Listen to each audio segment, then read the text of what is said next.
Hey everyone. Hi. Hello. Welcome to another episode of Alison Rosen is your new best friend. I am delighted to introduce you to my guest today. This is someone that I have been wanting to have on the show for a very long time, and I'll get into all that. But she is a thanatologist, and you might be thinking, what is that? And she can explain it better than I can, but I will take a whack at it. It is someone who studies death, dying, grief, and mourning. Yeah. Oh, I did it! She also founded the School of American Thanatology, and lest I forget, it is on her coffee cup, which is across from me. So it's like I have my own cue card here. And she does a host of other things. Please put your hands together for Imperi. Hello. Thank you for having me. Very excited to be here. Very excited to meet you. I live here now. So I know. I could just drive, a couple neighborhoods over. It's wild. I know. You were hanging out with Alie Ward earlier, and Today, you guys have yes. like a weekly work session where Yes. you get together and work. Yes, and it really helps because I think on Fridays, I'm prone to be like, oh, it's Friday. I can do whatever I want. So I don't do stuff, and then I put it off. So when Alie comes over on Fridays, and then I know, okay, I have to do at least some stuff. And then she comes, and we both get things done. See, that is so It's great. It works really well. Another guest on the show, Caroline Moss, who hosts Gee Thanks Just Bought It, and then Nora McInerney, who hosts Terrible Thanks for Asking, Yes. who's coming on in March. Oh, cool. They take trips together to Las Vegas, and they post on social media about it. They get a really nice room, which during the week in Vegas is not that expensive. Right. And then apparently they get a ton of work done. I am envious of all these setups, really but I smart. feel like I would just fuck off. I mean, I don't know, though, because you would think that. But, okay, honestly, my opinion of Las Vegas is, number one, it's one of my favorite cities, but for the, nature around the area. But I love staying on the Strip, and usually I'm there for conferences, and I get a ton of work done when I am in Las Vegas. I don't know what it is, but that environment, I'm just okay, I need to, finish this. I need to reply to this email I've been putting off for 3 months. And I'm, in the Vegas energy, and I'm I can get it done now. So, I don't know. It might work. You gotta try it. You gotta be a third on their trip, because I don't think I've ever felt the Vegas energy lead to returning emails. But I love this idea. See, the hardest part of my, I guess, personality, or I guess my flaw is email. I cannot get it together. That is the area in my work where I'm always oh my God, that important email I didn't respond to another week. And I don't know why my brain blocks this. That is the part of my job that I am the worst at. I hate the most, and I'm not good at it. And I don't know how to eliminate it from what I have to do, because I wish I could. Is it specifically email, or is it communication? No, it's just email. It's just email. The problem that I have, hang on one second. Hello, Tony Thaxton. Hi. Welcome to the show. Thank you. I'm here for all your thaxotology needs. Ooh, and what is What's thaxotology? thaxotology? Study of Thaxton. Yeah. It seems pretty obvious. We've already gotten to the bottom. You should have, Alie Ward should have you on her show. It'd be a huge episode. Mini-sode. It'd be about, this is what it would be about. Oh, God. Here we go. Let me guess. Take it away. That I don't wear robes. Oh, that I don't like bananas. That's right. No, you hate bananas. Yeah. Uh-huh. Yeah. And what's the other fun fact about you? Oh, wait. Now I'm blanking on what the other thing is you always say. It's the main thing, Tony. It's the... Oh, wait. No. If I were describing you to someone else, this is the main thing I would mention. Before the fact that you're a professional drummer. Is it you did call me subtly handsome that one time? Oh. No, it's not that. I know. I just had to work that in. Yeah. Man, Wasn't that on the Arden Marine episode? It was an episode that I was not there for, and so it was weird to listen back to. Okay, Tony. Cole and Tony, I'm going to walk you through how Tony's day starts. Okay. He rises and shines. Yep. He thinks, oh, I hate bananas. He doesn't put on a robe. He goes straight into the shower. Takes a shower. I don't know how long that lasts. We're not that close. And then he gets out, and then immediately, right after drying off, puts on his shoes and wears them for the rest of the day. Not immediately after drying off. There are other things put on. And shoes first after getting out? Are you a shoes first? Is that where you start? Or I might have gotten it a little bit wrong. But I'm just saying. You're in the ballpark. Tony's not kicking around his house barefoot eating a banana like the rest of us. He has to wear shoes right away. Yeah. You're nodding like this is this my husband's like that. What's going on? Wears shoes, and he has like shoes that are just like inside the house shoes only, and then he will like Mr. Rogers, he will change his shoes to leave the house, put on his outside the house shoes, and then when he gets home, takes off his out and switches to home shoes. What are the home Smart. shoes? Are they like slippers? No, he actually got Instagram ad influenced and ended up buying Allbirds? No. Okay. I don't know what they are. They're like some kind of knit material. They have like a rubber sole and laces. Like to me, in a house shoe, I don't want to have to deal with laces. I just want to like have like a slipper on. I actually like to wear just like big socks, chunky, comfy socks. Yeah. So he is a house shoe person. I like it. Where is he with a robe or a banana? He's big into bananas. He's a big banana guy, to be honest. Yeah, he has now we're them in his 50-50. shakes every day. Sorry. Robes, I think he could live without. I like a robe. I have a robe. Hey, I got no problem with people many. liking robes. I just don't need a robe. Just not for as long as it's not hurting you. Yeah, Yeah. exactly. Yeah. So- No, it's not like it's your forced like uniform at work. So, although you should Not get yet. robes that are like have the little like your logo.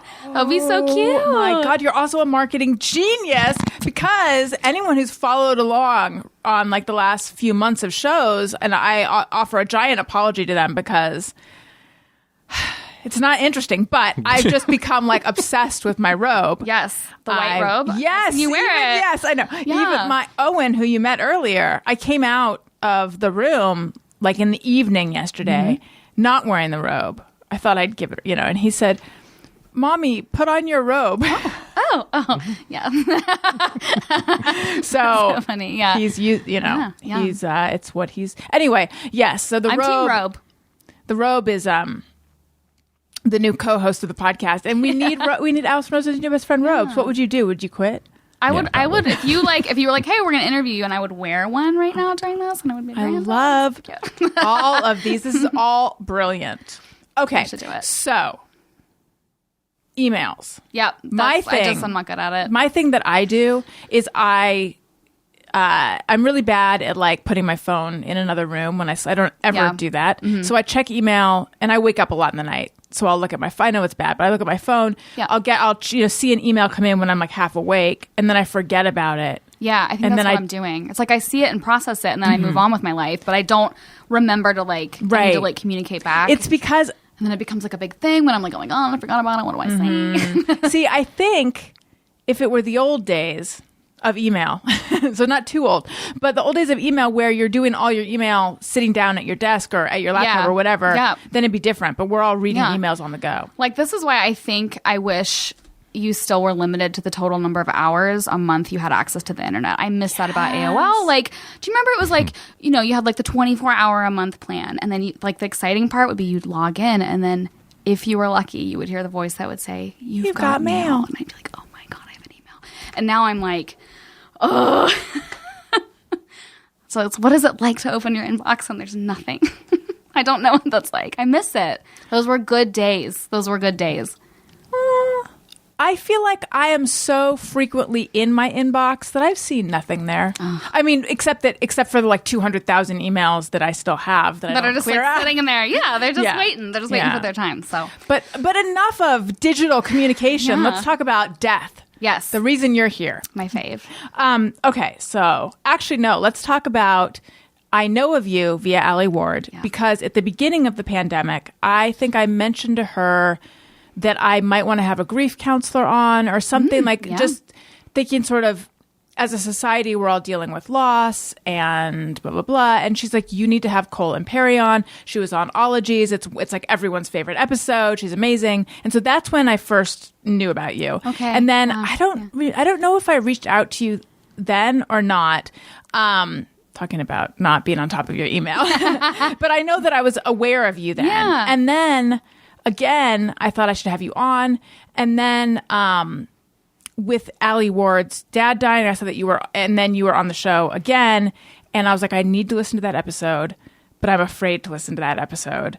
I don't know if Alie told you, my dad is like, he's okay now, but he had a heart attack in August, was in the hospital for a couple weeks. That's major. Like, just seeing your parent. Like, yeah. So he's like lucky to be alive now, and we don't know how much time left there is, but conceivably there could be years left. Yes. Like, that's the thing that's so hard with a heart thing. Yes. Is that you just don't know. Right. But I do feel like he's fading. But anyway, I think.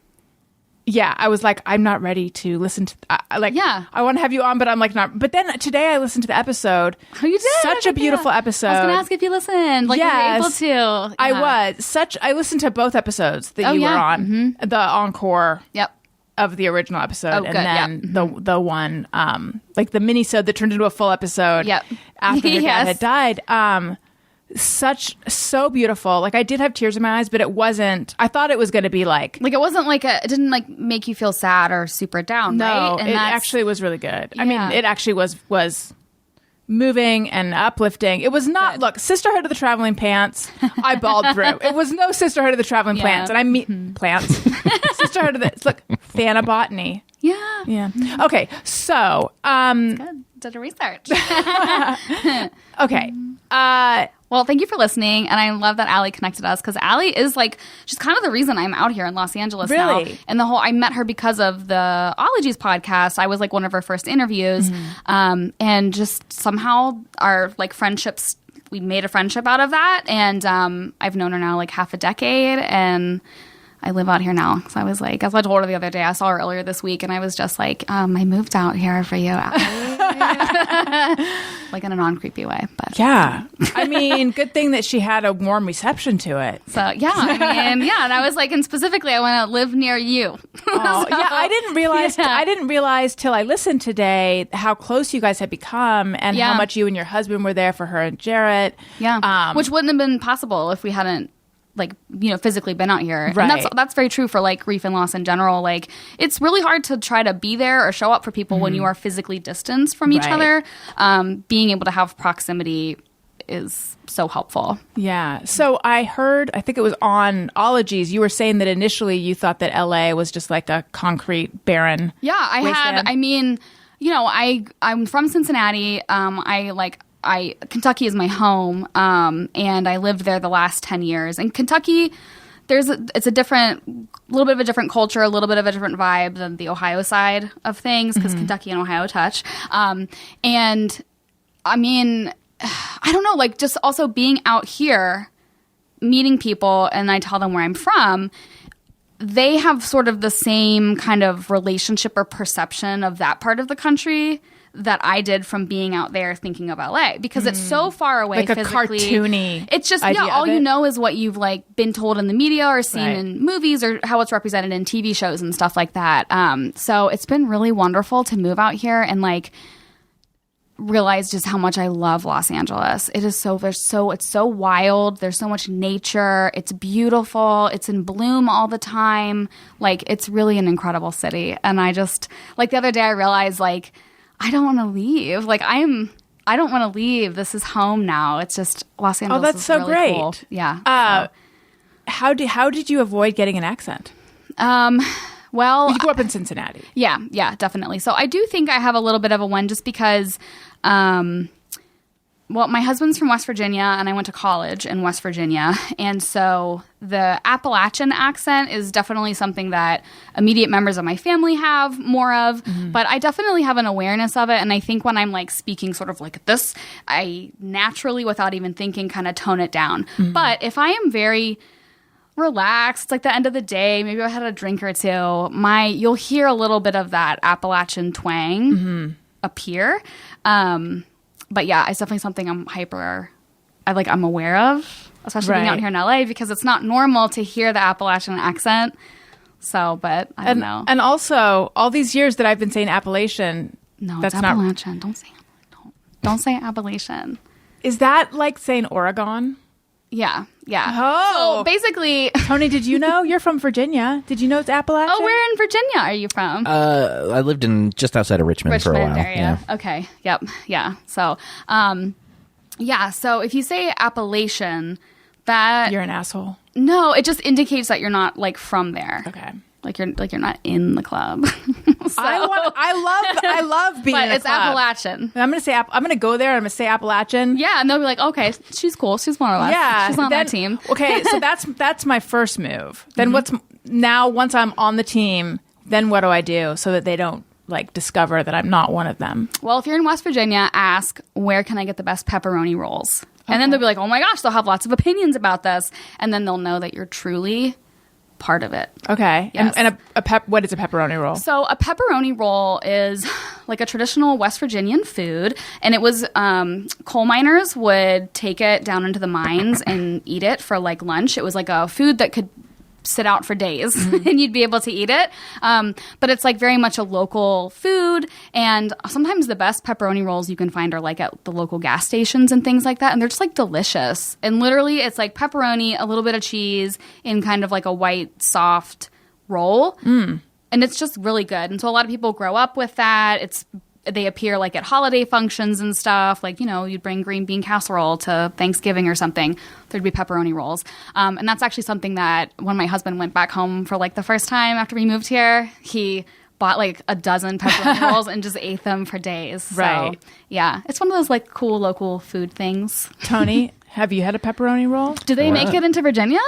No, not that I'm At aware least of. that part of Virginia, maybe. Yeah, and Allison, I'm from Michigan. I lived in Oh, where are Virginia you for a from while. in Michigan? A very, very small town called Edwardsburg. It's right on the Indiana state line. Not the most exciting area. Oh, okay. but, yeah. I have some half sisters that live in Kalamazoo, and then I spent a lot of time in South Bend, Indiana, and Oh, yeah. Mishawaka. That's right by where I lived. know it. Yeah, I know yeah. it. South Bend was Yeah. like 20 minutes from where I Yep. grew up. Okay. Yep. I thought, okay, cool. So, Oh, what a small. But you didn't know Appalachian. 'tis a small No. world. Small world, and you also don't know Pepperoni rolls. No.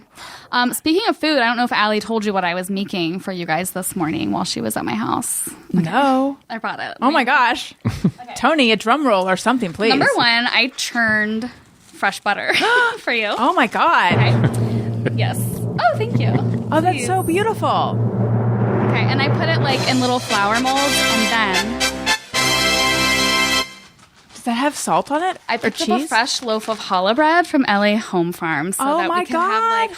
challah and Butter. fresh butter, and you can just like rip it off. So this is my gift. Thank you. you guys. This is so unnecessary, but I hope everyone takes note. Listen, just always bring food. Thank you. Always bring food. That's That is yes, I love that. Thank you so much. All right, I mean, Sorry, I threw wanna- you off. No, threw you I off know, your line but of- it's exciting. Your line of questioning. Sorry. I do want to ask because I heard on a podcast that, you know what, I'm going to stop saying where I have heard of everything because it's just unnecessary. I'm just going to start that sentence over again. I do want to ask because I learned that you found out that you were Jewish by blood, and that is something your family had kept from you. No, it's not that they kept it. Just Oh. was like not. It was like lost from the living generations of family, and it wasn't something that I had discovered until after I'd been a practicing Jew and served on the board of a synagogue and had gone to Israel on a birthright trip. How did you find out? Well, through genealogy. So I did like a DNA test eventually years after I had been, like when I was in high school. Okay, so do you want this like little Yes. like sort of story and like Sure. identity? So growing up, my mom's side is Catholic, and I went to Catholic school for 8 years, and then came the time to decide where to go to high school. And in Cincinnati is very like German Catholic. So a lot of my mom's side of the family, everybody went to like an all boys Catholic high school or an all girls Catholic high school. And I had been like a religious questioner. Like I remember I got put on the wall one time in grade school, which was like detention, because I had asked, why are we Catholic if Jesus was born a Jew and died a Jew? I was like, make it make sense. Yeah. And so I got in trouble. And so I decided that I did not want to go to Catholic high school because I just was like, make it make sense to me. I was really hung up on that. So I chose to go to public high school in Cincinnati, and for whatever reason, I became one of the Jewish kids. And so that was really where I was like deeply exposed, and then like part of people's families, and that's when I started observing Shabbat. And I started observing Shabbat on my own because I just thought the tradition was so beautiful, and it just really made sense to me, and I cannot explain it any other way. It does not make sense to me that like a 13-year-old would just be like, I'm going to start lighting the candles and observe Shabbat. But it just like... I it need was a like break from the hectic week. Actually, 13-year-olds do need a break from the hectic week. Yeah, but it was just like I found something that just made sense to me. And then I went on in college, and one of my degrees is Judaic studies. So I learned to read and write biblical Hebrew, and really deeply studied all of that stuff. And that actually really, a religious studies degree is great to have for anyone that works with death, dying, grief, and loss, because a lot of what people believe about death, where do you go when you die or not, or how you should live your life, is informed by the religious tradition that you hold to or that you grew up around. So if you can become more educated about how religions work and all that stuff, you can kind of come to a deeper understanding of death, dying, grief, loss, and mourning rituals. So then I found a sect of Judaism. It's called Reconstructionist Judaism, which is more the most in line with sort of like how I see things. I served on the board of a Reconstructionist synagogue for like several years. Then I went on a birthright trip when I was in my early 20s. And then I started to do all this DNA stuff to look into my history, and Ashkenazi Jewish came back. And my like immediate living family members were like, what? Had no idea. But I've since connected and found like my Jewish ancestry, where they originated. They're actually from northeastern France, French Jews. And part of why they left to come to the United States was because at the time, Jews in France would be taxed. They would have to pay an extra tax just because they were Jewish. And that was why a lot of them left. So that's what I found. So it's then wild. When you found it, were you like, in your mind, is that why you were potentially drawn to Judaism, or do you think that's just coincidence? No, I don't know. So it's interesting. Like the older I get in my work with death, dying, grief, and loss, I mean...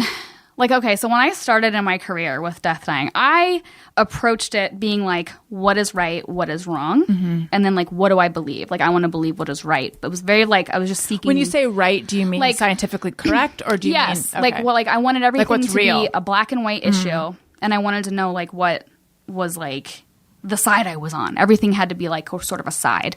And this happens for a lot of people who work in my line of work. And then as time goes on, then you realize everything is literally a gray area, and you're never going to find the true black and white, the true yes and no side of things.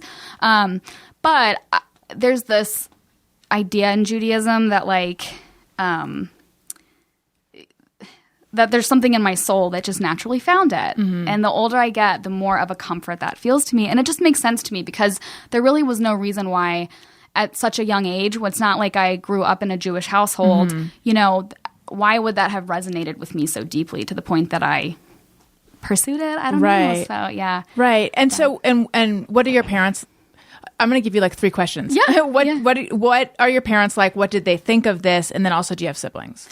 Yes, I do have siblings. None of my siblings are religious, I think, in any way. Like, you know what I mean? At all. And it's not that I necessarily think I'm religious, but my Jewishness is central to my identity. But I'm a little bit like, I don't know, it doesn't necessarily make you religious. And from a Jewish perspective, that's a little bit different than like in Catholicism, for example. It's like, are you a religious Catholic or not? But my parents accept and embrace it. And actually, because I wasn't like born into a practicing Jewish family, I might get a little emotional here, but 2 Christmases ago,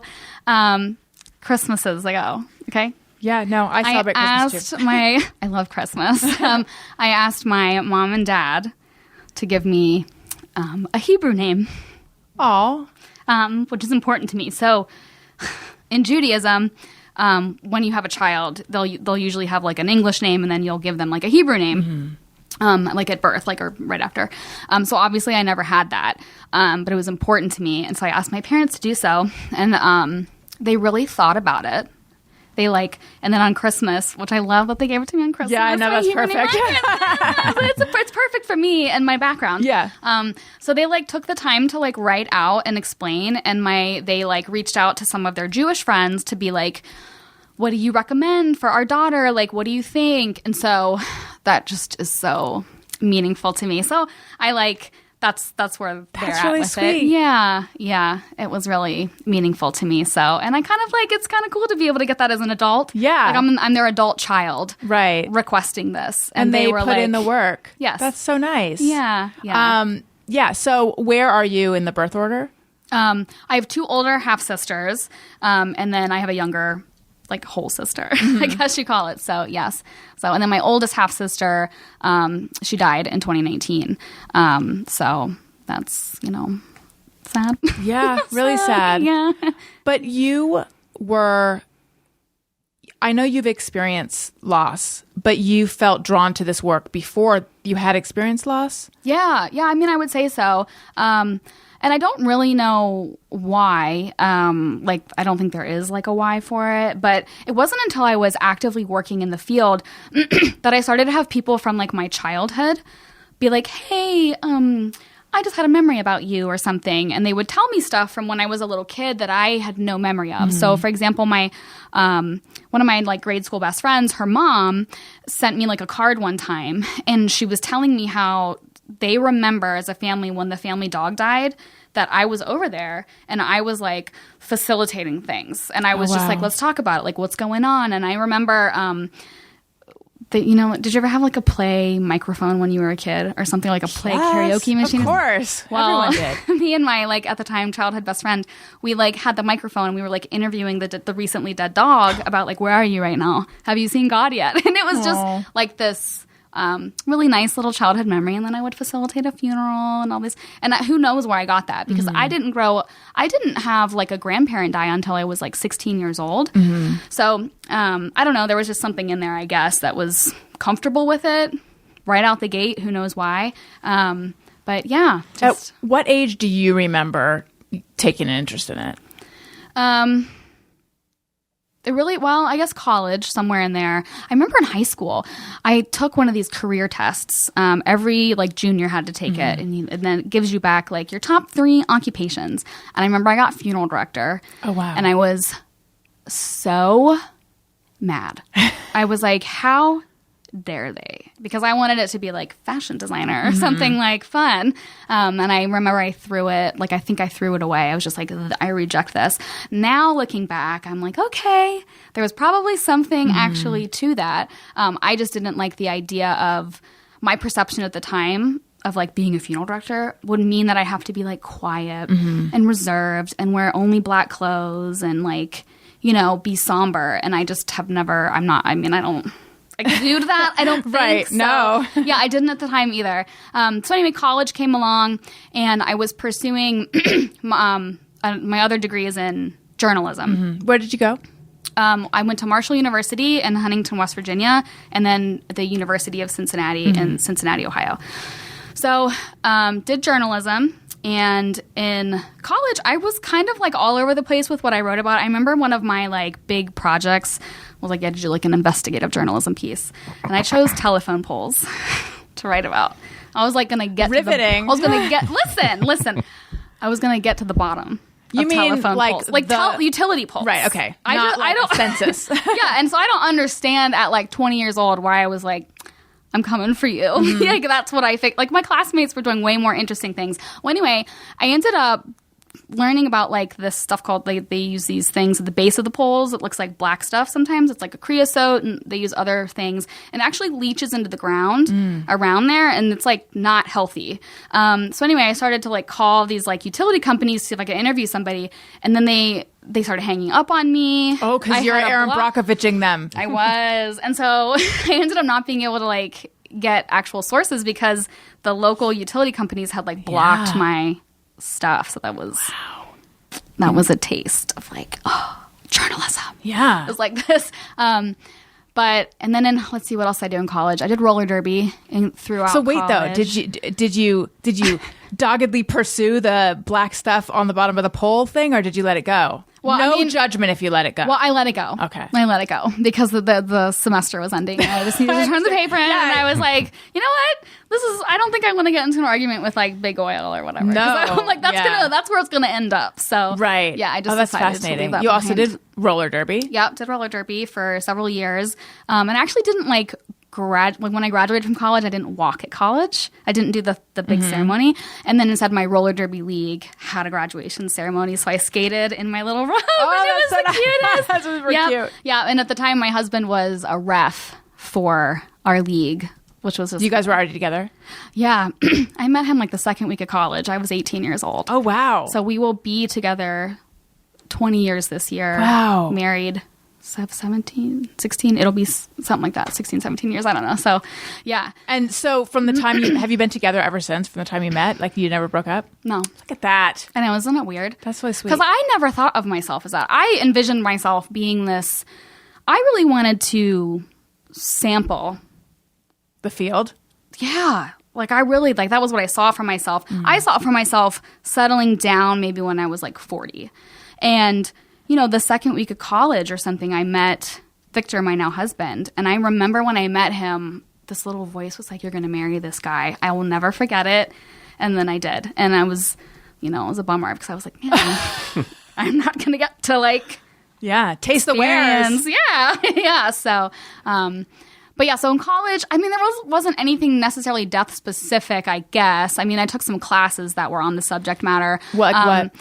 Like just death and dying classes, and then a lot of the religious studies classes talk about death because of how it's referenced in biblical texts and like. I feel like there were no death and dying classes offered at my college. Where did you go? Pomona College. Okay, it's one of the Claremonts. Yeah. Yeah. Interesting. Well, death like what discipline were they in? A lot of times death and dying classes are housed either under psychology departments or religious studies departments. You know what? They're in psychology. There probably was a class like that. Yeah. Sometimes they are cataloged under like philosophy as Okay. well. I bet there was some stuff. I'm just not remembering. Yeah. Death kind of affects everything. Yeah. So, yeah. And then after college, that was when, like, immediately, like, I did like an internship at a crematory, a funeral home, a cemetery, just like by choice. Just decided to just reach out and do this because I had a job right out of college that was not death related. What was it? I worked for an architecture and engineering firm in their prisons and barracks division. So I actually had for a time security clearance onto some local military bases, and I was involved with like the trying to get the government contracts so that we could build barracks. And then that was a job that I literally on a Friday was like, bye, and I walked out. And that was when I started working for myself, and that was in 2007. And here I am today. What was it about that job that didn't appeal to you? And you should know something about me that hasn't come up recently, but a long time ago, I announced architects are assholes. They're megalomaniacs. Everyone knows this. And everyone was like, no, they push. Actually, not everyone pushed back because this was one of my hot takes, my original hot takes that I'm known for. I'm not known for hot takes. But I remember on Twitter, there are people who were like, I work with architects, or I am an architect, and you're absolutely right. But anyway, was it working with architects that made you have to leave? Yes. Yeah. So not all of them. Like, I'm still in touch and friends with... Elise Keaton was great. Like, several that I worked with. But at the time... So this was kind of... I don't know if this is, like, oversharing, but it probably is. But I will just talk about There's no such thing. Are we okay? I would like to talk about infertility. I did IVF.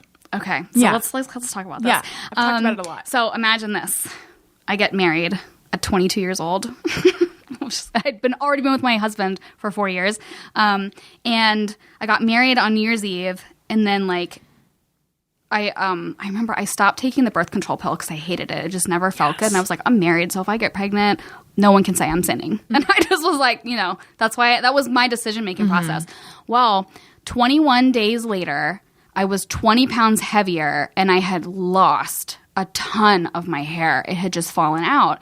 And turns out the birth control was treating a hormonal disorder that I had that we didn't realize because I had been put on it basically as soon as you like hit puberty. So when I went off of the pill, my body just like exploded. It was the worst year of it was one of the worst years because it was like we just got married and everyone was like, oh, it's going to be so great. Yeah. And I'm like balding and expanding rapidly. It was just so uncomfortable. So anyway, found out I was like infertile, like things were just not going to work. And it's so interesting because we hadn't yet gotten to a point where we were like, do we want to have kids? When do we want to have them? Like that was never even discussed yet. So it's not like, for me, I wasn't navigating the loss of like, oh man, we were going to try to have a family right away. Like we hadn't even talked about it. So it's like we lost this thing that we hadn't even yet like claimed for ourselves, if that makes sense. Yeah. So anyway, I ended up having to have this surgery on my ovaries that they no longer do. Did you have endometriomas? No, Okay. I don't have that. Although I think one of my sisters does. I had this thing done called ovarian drilling, which is what it sounds like. And they don't do it anymore. So that definitely, like, I think made sure we're going to be infertile. Yeah. And I was like 22 going through this. So that happened. What is ovarian drilling supposed to do? Well, so they like laser, like they basically burn holes all over your ovaries. And what that does is it affects the way that your ovaries produce hormones. That's what I was told. Like also, if I was having that surgery today, I would have approached it totally and asked better. I mean, I was 22 years old, just got married. I mean, I didn't know. I was just like, okay, sure, I'll have it. Right. You know? So anyway, so this was happening. And then at work where I was at this like architecture company, and because I got married, my husband and I got married pretty quickly because we had no money. So we got engaged in October, and then we just got married in my parents' living room on New Year's Eve. And we had my dad marry us. I mean, because it was cheap. It was like $35 to get my dad licensed to marry us. And so I was like, great, we'll do that. Well, the rumor started at work that the only reason I was getting married was because I was pregnant. And at the time that this started spreading around the office, I was actively finding out that I was infertile. I had gained all this weight. So people were like, she's pregnant. Yeah. And then some time passed and there was obviously no baby. And then people were like, she got an abortion. And that started spreading in the office.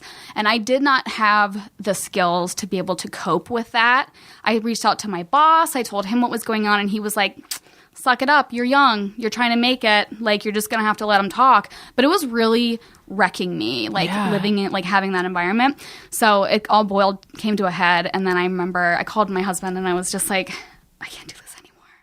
Because I got in the elevator and this architect guy was like, so when's the baby due? Knowing that there was no baby. And I was just like, So I walked out. I just literally walked out. It was like 3:15 and I was like, bye. I don't regret it. Yeah, no, sounds like the right move. Yeah. So that's my architecture story. Now I know. So I found out I have endometriosis, and endometriomas are the name of the cysts that that are filled with blood, and it's a fun thing. Yeah. But anyway, I had those on my ovaries. And at the time, the surgery they recommend is to go in and remove them. And now apparently they wouldn't. Now they just leave them. But I didn't know at the see, the thing with endometriosis is they can't diagnose it 100% until they go in. Until they're in, yeah. So what they saw there was some kind of mass situation going on, and my CA-125, which is a cancer marker, was elevated. So there was this, we have to go in to make sure it's not, like an oncologist did the surgery, a gynecological oncologist. We have to make sure it's not cancer. So scary. Yeah. It's so scary when like this system of yours is just like in question. Yes, totally. Mm-hmm. Yeah, like I signed away, I might wake up from the surgery with no uterus. And the funny thing is that when I did wake up from surgery, I remember they were trying to tell me, like, good news, it was just endometriosis, not cancer. And that was the first time I'd ever had general anesthesia. And I just remember thinking I know that at one point I cared, but right now I do. It was like, in my mind, it was like I had received an email and I'll go read it later. I was so out of it. But anyway, I found out then when we ended up, going to the fertility, when I thought that I'd spent my whole life trying not to get pregnant, thinking, I mean, I like really bought in to all the sex education. So I was just like, if there's even like a penis near you that doesn't have a condom on it, you can get pregnant from like the pre-ejaculate and da-da-da. And I mean, I had like taken the morning after pill, just almost prophylactically when I didn't need to, you know, I was just like, I just want to be extra safe. So I was so sure that I would get pregnant quickly. In fact, people had recommended freezing my eggs, like in a sort of like before we knew what was going on with my body, but just like, you know, a lot of women your age are doing it. And I was just like, save them while they're good. Right? Yeah. It's $10,000. It sounds invasive.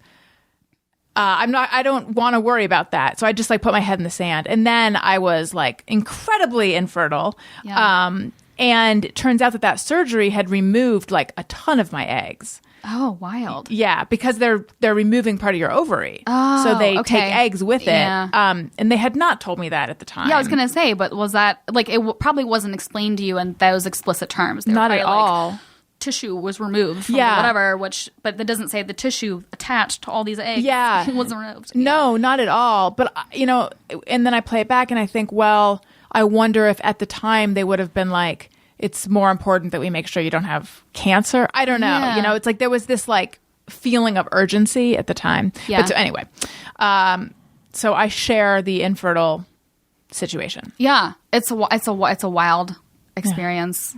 And another no, go ahead. Yeah, it's a wild experience. It's also really common, and everyone has a different like entry point into it, a different exit point, and it's so interesting. Usually, like in the medical world, the way that information is told to you about fertility can be very different depending on what part of the country you're in, and like different regulations. How do you mean stuff? Well, it's like okay, so.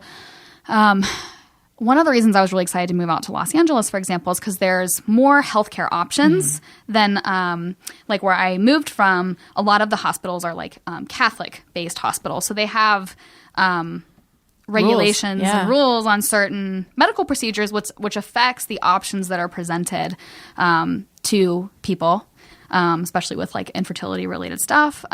Specifically because, for example, I had a DNC at one point, but it wasn't because, which is like an abortion, right? But it wasn't that. But I would not have been able to have that at certain periods of time, depending on where laws were in the area that I was. And it is not getting better in certain areas. No. So, yeah. Yeah. What I was going to say was another thing we have in common is I know, so I take questions from listeners and we'll get to them later, but I have to bump this one up to the top. You have a fear of cicadas flying into your vagina? Yes. Because I have a fear of insects in my orifices too. I know that like the physics of that don't make sense. My brain does like rejects it. My brain sees it happening. Yeah. No, we have openings. Yeah. They're vulnerable. And I don't want an insect to breach it. And that's really like I've spent a lot of time trying to figure out like why. But you guys don't get cicadas out here. No, thank God. That's also one I was so glad to move out here. I was like, there's gonna be no cicadas. How big are cicadas? They're like I mean, they're substantial. Tampon size. When you hold them, they have a weight to them. Okay. Like it's not like a lightweight bug. Like it's a bug that could like carry loads of stuff and labor. It's like a laboring type of insect. Okay. So yeah, they're pretty intense, and their noises can be really scary. And then like the thing is, a cicada, like if it got up under your skirt or something, it would scream. First of all, which is also traumatizing to have an insect like up in your dress or something, retching. Screaming. Yes. So. Have you had a close call or anything? Yes. Oh God. Okay. Do tell, please. I was 21 years old, and we had one of our big cicada years in Cincinnati. And I was going to the gynecologist. And this was in Montgomery, Ohio, which is like a northeastern part of Cincinnati. And that area has a really huge concentration of cicadas that come up out of the ground, I think the 17-year cycle. And literally, it was centered around where this medical office was. It was like one of the worst spots in Cincinnati. And I was 21 years old. And so, I mean, it was so bad, like pulling into the parking lot, I had dozens of these cicadas on my windshield. They were like crawling all up the car. I mean, LA people don't know about this experience. It is crazy, but it was normal to me because it happened. Pepperoni rolls, growing cicadas. up. Yeah. So I remember sitting in the parking lot, and I had this cute little, at the time, this was like 2003-04. Mini backpack? This like boho. Oh my God, I love mini backpacks. They're back. Like the boho kind of style where you were like lace skirts that were like low rise, but like lace skirts. I had one of those on. And I was like, I gotta go into this gynecology office. So I remember I just had to grab my bag, and I opened the car door, and I forced myself out, and they... So that's what they sound like? It's an awful sound deeply. So I started running, and these bugs were on me, and this had been so bad that there were staff like in the little entry to the gynecology office that opened the door for you. They pulled me in. Oh my God. And they started beating the bugs off of me. This is like awful. I mean, it was, and I was crying. Like my body, like you just react and you're just like, bitch, we don't know what to do. Cry. Like that was just what I did. Yeah. So I was just like crying, and then I had to go in and have like a pap smear. I was so like, my Clenched? body was like, right. Batting the hatches. It was very painful. That pap smear was oh a my rough God. one. I'm Yeah. surprised everyone didn't come in clenched. It was, I mean, I think they did. It was a very stressful period of time. Not a good location for a gynecological office. They should have thought about that. And I mean, that's not what Cincinnati is like all the time.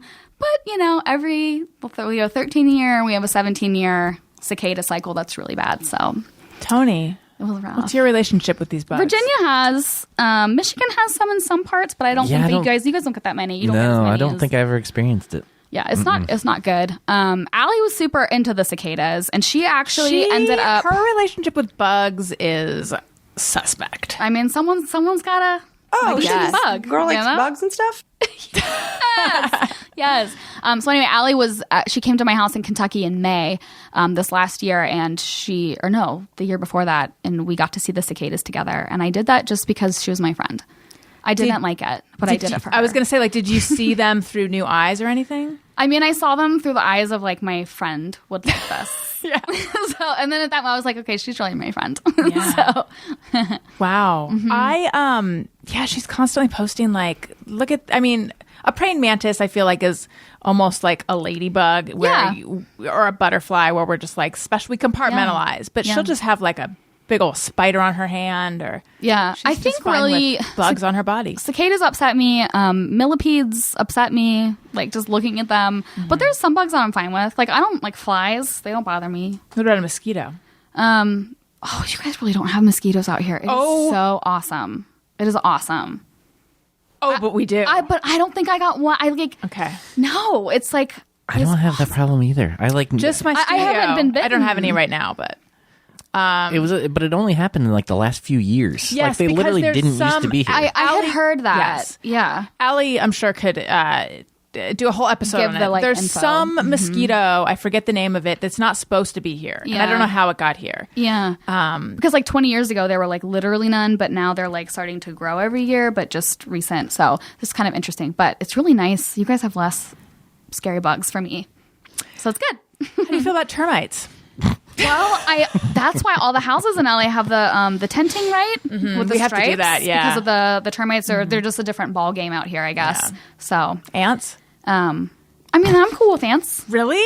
They don't like upset me like They a cicada upset me. does. Yeah. I don't worry about them getting in my vagina. I do. So I think that's how I classify bugs: fear of getting in my vagina or not. If it's creepy crawly and uninvited, I'm worried it's going in my vagina and also my butt. Yeah. How do you feel about mice? Mice? I mean, I haven't had a lot of mice experience to be honest. I think they're cute. Okay, what about if there's like if you have a mouse problem in your apartment or house? Is this the rest of the episode? I've never had that, so I don't know. I feel like that's something you have to experience, and then it changes your relationship to it. Yes, I think so. Yeah. Just real fast, because the listeners have heard it. When I was in New York, we did have a mouse problem, and I couldn't figure out why I was afraid, why it bothered me so much, because I could not have peace of mind for all the months that it continued. I mean, we tried to handle it ourselves. Like, we bought those things that are supposed to emit a high-pitched, probably cicada-like noise that they do. My friend had told me those don't do anything. Yeah. And I was like, I got to try it anyway. Finally, we called an exterminator, and he, put steel wool in all the holes. Yeah. And then the problem was over. And I was like, oh, we should have done this immediately. Whatever. But anyway, I was trying to figure out, they're little mammals. People keep them as pets. I'm not afraid of them in a pet store. Why is it like eating away at my peace of mind in my apartment? And I decided probably because I'm afraid they're going to climb up my butt. Yeah. It's the only thing that makes sense. Yeah. Afraid of unwelcome entrances. Right.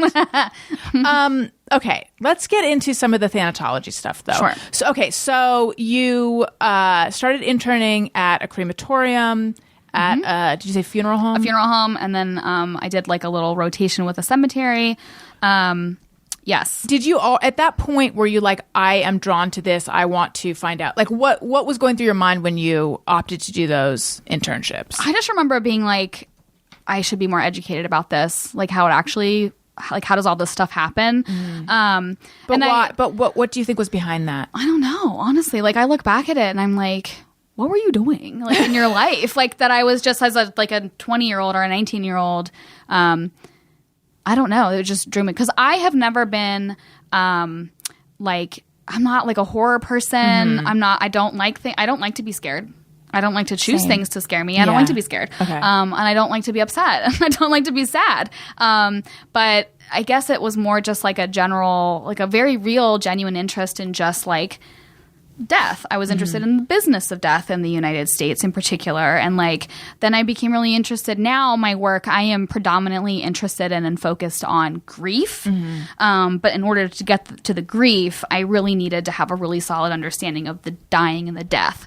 And so that's kind of, I think, like the thematic structure of how my career has progressed. So I started with death, like what's a dead body like, all this stuff. And then I did a yoga teacher training that was like 6 months. And we had a cadaver lab as part of our training. Oh, wow. It's part of a yoga teacher training. Yeah, it was a good one. And the reason we did that was because if you're having people come into your classroom and you're asking them to move their bodies in ways, you need to be able to understand what you're asking them to do to their organs. Like where the pressure is going. So it was like an anatomy lesson. Like so we were the whole, it was a 12 hours total with a cadaver, seeing the body and like seeing it up close. And the purpose of yoga is to become more comfortable with your own death, which this is why you practice I it? learned 6 hours ago listening to you on what is the name of that podcast? The Art is Green. Shelby. The grief podcast. Yes. Yeah. That's right. I forgot it. I'm forgetting the name of it. Carrying on, or maybe. Anyway, I can't think of it now that you're talking about it. We'll figure it out. Yeah. But you know what? If they Google Cole Imperi, it'll be one of the ones that pops up. Yeah, in the podcast app, it'll be one of the ones that pops up. Yeah. Yeah. So in here, I thought that like, okay, yoga, I'm going to get away from the death stuff. So right. But I was really just getting more into it. Yeah. Turns out life is funny like that. But yeah, so I did that, and then I started to volunteer at a hospice, and I led death cafes. And then what's a death cafe? So a death cafe is a nonprofit organization that has a template that you can pick up and run with in your own local community. It's a death cafe is like an unstructured time where people can come and you're just facilitating an open space to like chit chat about death, dying, grief, and loss. And then usually you have like snacks afterwards. A lot of times libraries host them. So is it kind of like a support group but less structured? Yeah, and you have people that come that are actively grieving, and then you have people that come that are like just really interested. Like they're 18 years old, and they're like, I might want to be a funeral director. I'll go to a death cafe. So I would facilitate those. And then I was also working as a death companion in my local community. Which means what? So have you heard of death midwives? I've heard of death companions, death doulas, yes. Death companion. Then there's also terms that are specific to cultural and ethnic groups, but it's the same function. It's like you have a community member. They're not a doctor. They're not a funeral director. They're not an attorney. They just know like what to do when it comes to death and dying. So those kind of roles exist everywhere and have forever. But I was doing that kind of like from a non-religious, secular approach. Is there training for that, or is it something you just kind of intuited? There is, but I will say that originally with the role of like being a death companion or like in Judaism, we have something called the Chavra Kadisha, which is like when a Jewish person dies, and they're like observant, we have a group of Jews that are trained specifically on the end of life rituals, like that know what to do when it comes to death and dying. And these people are not funeral directors. They're not doctors. They're not like, they're there to just uphold the rituals belonging to the community.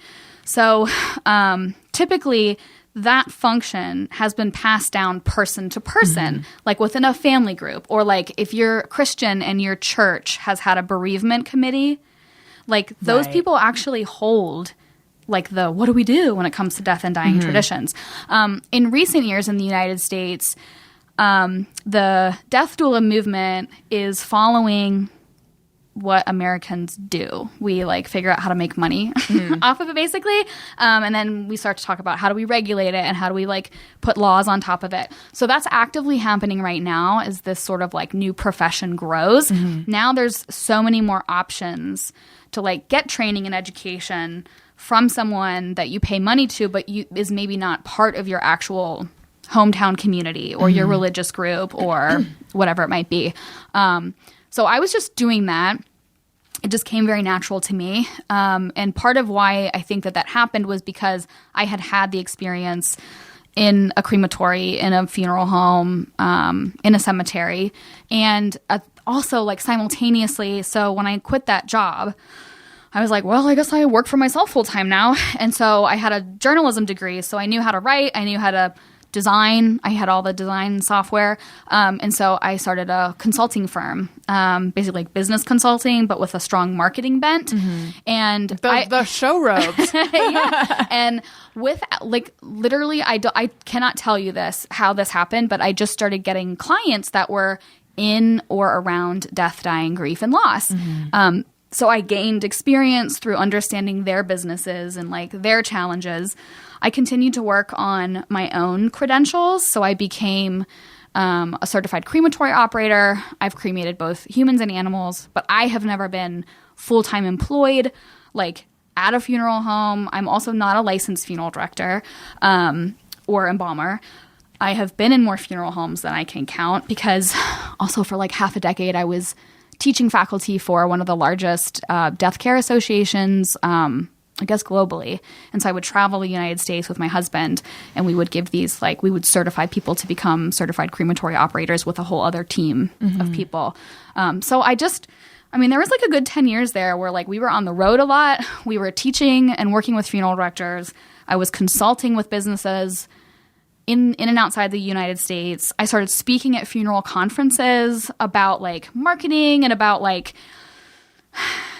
how to have perhaps a messaging that resonates better with the public. I am very pro funeral director because these are people that have this very specific training. They know the laws. This is one of the issues with the death doula movement right now is you have a lot of people that are entering this work who are not educated that it's a felony to, like, if somebody complains about you and you're doing something that's a little bit like under the jurisdiction of a funeral director, it's a felony. And I don't want to see these people like who are in this for good, not understanding because they took a training program that is not teaching them about the boundaries of where the work should be and not be. Just out of curiosity, can you give me an example of something that is under the jurisdiction of the funeral director that a death doula might do? Well, it varies. So in the United States, funeral service is regulated at, it can be up to 4 different levels: city, county, state, and federal. So your local funeral director is going to know what those specific rules and regulations are. And the other thing about funeral service is it's not just like the funeral home. Like usually like these people have relationships with your local coroner or your medical examiner.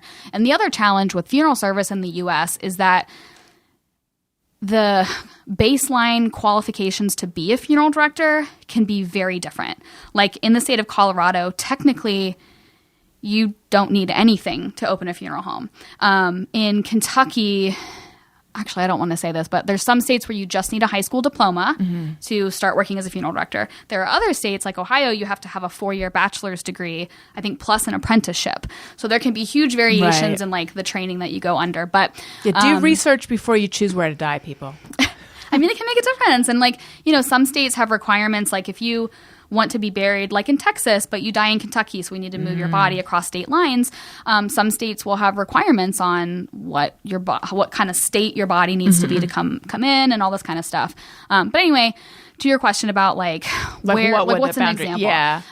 So there have been instances where some states have more sort of requirements around like what is a funeral home, what activities happen in a building that is a funeral home.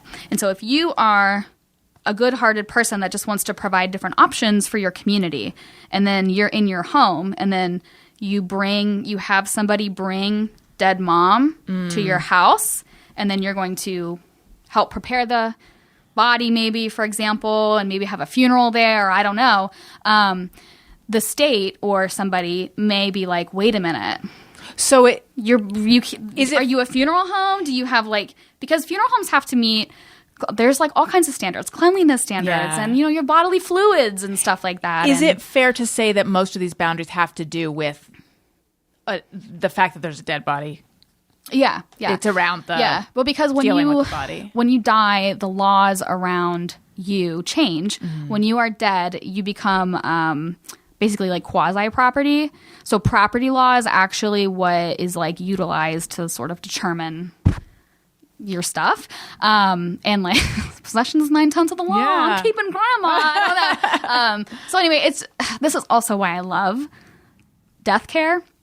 Funeral service, because it's really interesting to me. We are mixing federal, state, city, and county rules and regulations and laws that's informed by the local, communities a lot of the times. Plus, with business capitalism, right? Like in the United States, it's legal to open a funeral home and like make a living from that. There are some countries in the world where funeral stuff is provided by the government. It's like a government service, and it's not something on the free market. You cannot open a funeral business. So that's also different here in the U.S. But it was just really interesting. Like you have all these really unique, and then on top of that, you got like dead people and grief thrown in the mix. And it really can create some really, really complicated situations, challenges.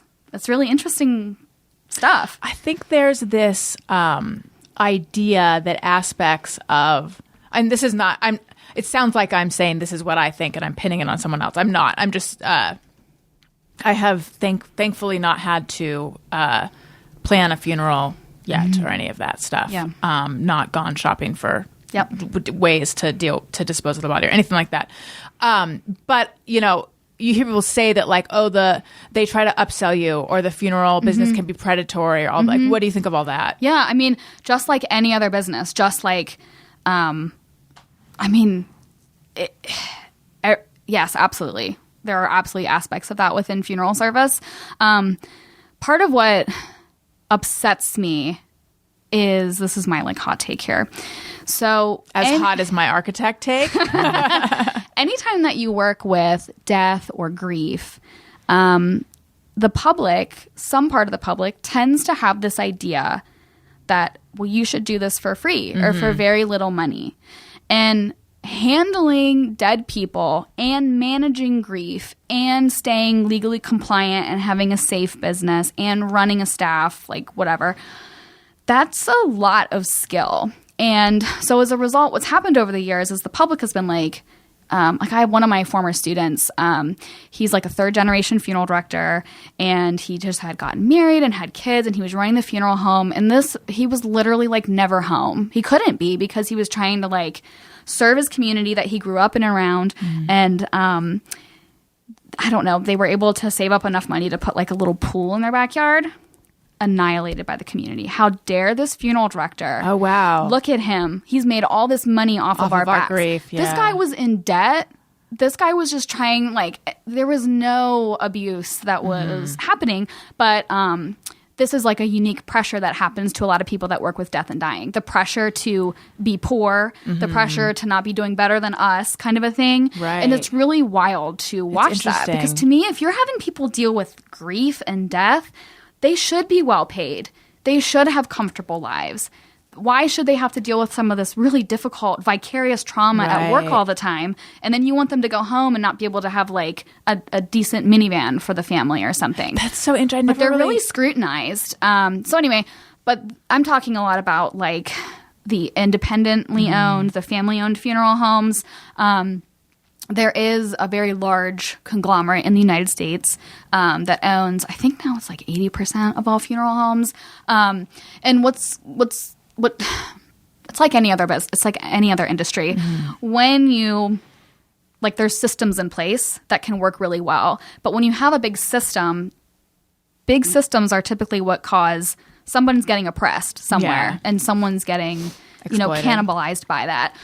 So I think that when it comes to funeral service in the U.S., I think all of it is true. Like, there are serious problems in areas that need to be improved, but also, like, it's really valuable work. It's really important work, and most people wouldn't want to do it.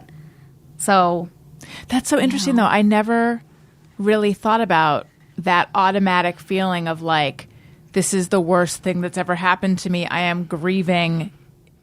And it, like, adds insult to injury that I have to, like, pay for, like, when my dog died and we got they did a clay paw, I opted for the clay paw, and then I got, like, the invoice for the clay paw thing, and I was just like, really? That's so expensive. I hadn't really questioned that. I mean, I also didn't, like, journal about it for 6 days or something, but I mean, it was just like a passing thought, but I really did have that feeling of, like, how predatory of them to take advantage of what, I hadn't even thought about that. Yeah. But so I feel like that's also, like, that is tickling your grief. You know what I mean? Because if you are not grieving, if you bought a customized ceramic thing. Right. I would expect. And you'd be like, I need to pay for that, right? But and that's what makes it really extra challenging to work with death, dying, grief, and loss in a public facing way, is because grief doesn't necessarily, it affects the way that you, like, make decisions. Yeah. And, I mean, science shows us this.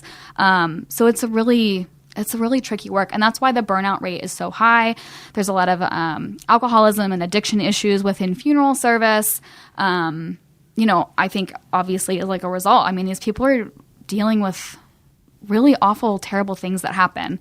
And then on top of that, live under the pressure of, like, you don't want to have a new car around town, especially if it's a small town, because then people are going to be like, you got that off of all of our, dead people or whatever. And it's hard. So at the crematorium, funeral house, all those things, was there anything that you found scary, icky, upsetting?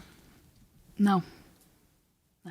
And at the time, were you like, I have a superpower. I am not, I'm not, like, bumped by these things that most people are afraid of? No, because I've also found that,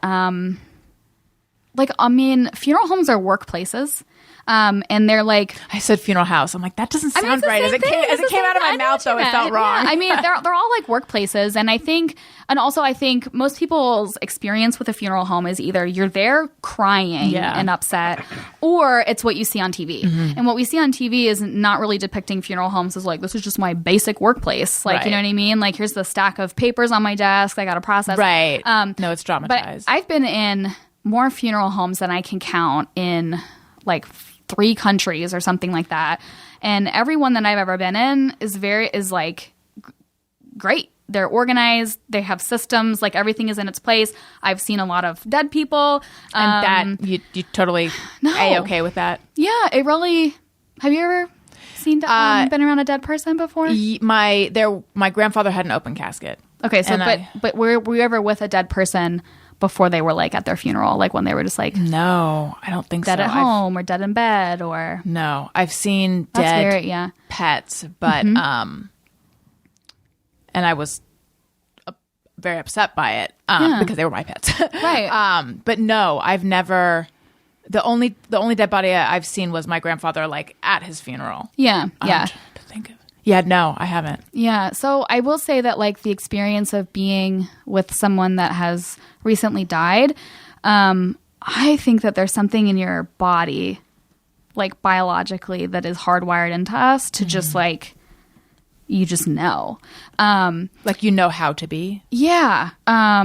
And anybody that I've ever worked with, or all these, like, funeral homes I've toured, especially if I've, like, had to go through a space where there's, like, an embalming or something that is just finished up or something, there's only ever been, like, the absolute most respect demonstrated. And, like, I would we'd often say, hello, Mrs. whatever their name is walking by, because to me, they're still a person and they can't, the dead are a vulnerable population because they don't get a say anymore. Yeah. And I think that I have so much respect for that. But no, it's not scary to be around it. It's very natural. And especially the type of natural that you only see when you are with someone who's recently died. It's very beautiful. And like, part of why I love my work is because I can only be fully present to it. It's really like, I literally have never been around a dead person and been like, I wonder if I've gotten any comments on that TikTok. You know what I mean? And like thinking of that kind of stuff is like not being in the here and now. And so I think that's why I've been able to maybe like last in my career, because I get this medicine of just the opportunity to be present in my current life. And like even talking to you right now about this, like I am fully here because we're talking about something that's important. So yeah, it's not scary.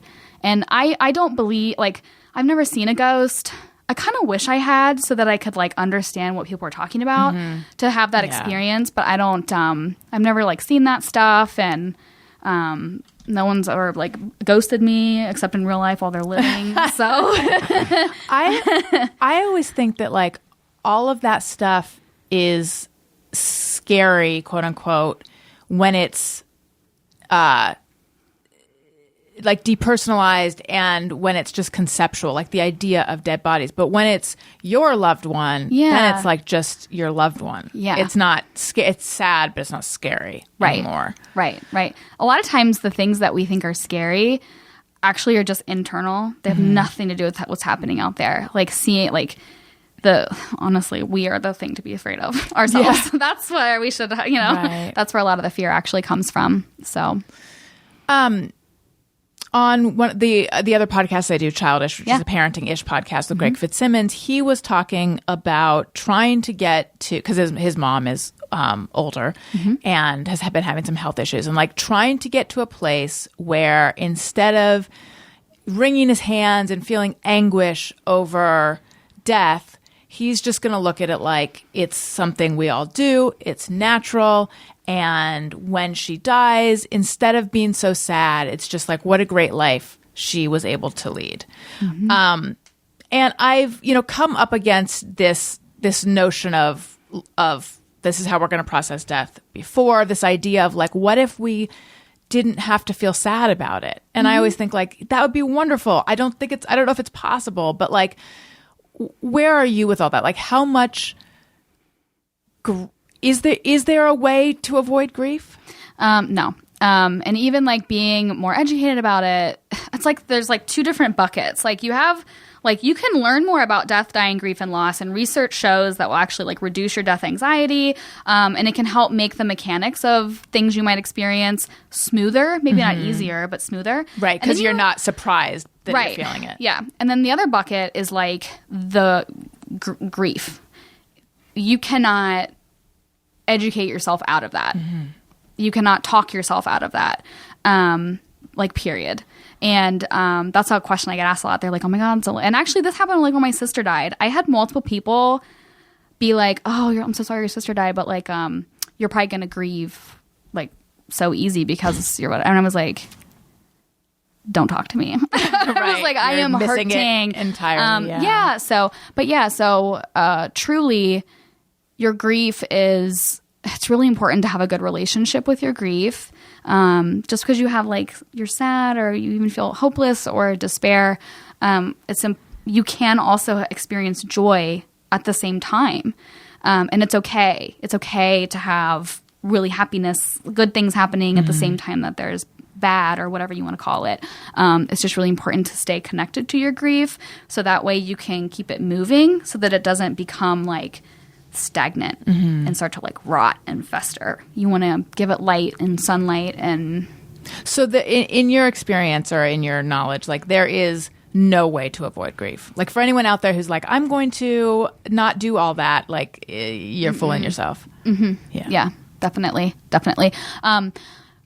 Grief. So one of the most common pieces of incorrect information that is still taught is that grief is an emotion. It is not.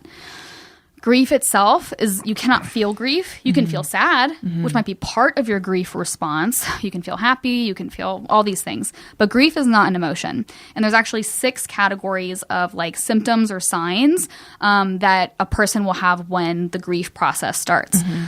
Social, cognitive, behavioral, emotional, spiritual, and physical. Some people will favor a category. This is why, have you ever known someone that didn't cry when someone died? Okay. Because they're just not having a lot of stuff in the emotional category. And in my mind, I always justify it as like, oh, they're going to do that when they get home or something. Yeah. So I'm just like, I mean, some people. So I know some people are like, yeah. I haven't cried in 3 years. Yeah. But it doesn't mean that they're not grieving. It Right. just means that maybe they're favoring like spiritual Right. symptoms, and they're like really having like an existential crisis and questioning God, or like, why are we here? I have a lot of physical symptoms when my grief is active.